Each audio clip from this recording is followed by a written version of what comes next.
नुकताच उन्हाळा लागला असल्याने आता छत्रपती संभाजीनगर शहरासह ग्रामीण भागामध्ये आता उन्हाचा तडाखा जो आहे तो मोठ्या प्रमाणात पडला आहे। त्यामुळे आता शहरासह ग्रामीण भागातील नागरिकांनी देखील आता घराबाहेर येणं टाळत असल्याचे पाहायला मिळत आहे।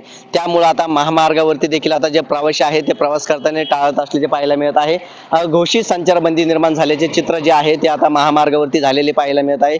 मी सध्या पुणे नगर या मार्गावरती जालना या मार्गावरती या ठिकाणी जर बघितलं दुचाकीस्वार जे आहे ते आपली खबरदारी घेऊन आता या ठिकाणी प्रवास करत आहे आणि अघोषित संचारबंदी जी आहे ती आता रोडवरती लागू झाल्याचे पाहायला मिळत आहे।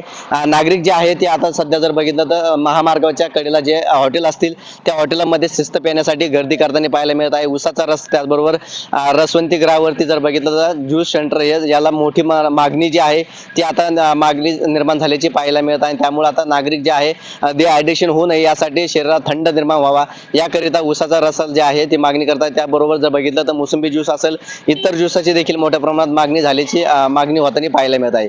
त्याचबरोबर जर बघितलं तर आरोग्य विभागाकडून देखील आता आरोग्याची काळजी घेण्याचं आवाहन करण्यात येत आहे। उष्माघात होऊ नये यासाठी प्रशासनाने देखील आता खबरदारीचे आवाहन जे आहे ते नागरिकांना करण्यात आलेले आहे। छत्रपती संभाजीनगरहून विजय चिडे, जय महाराष्ट्र।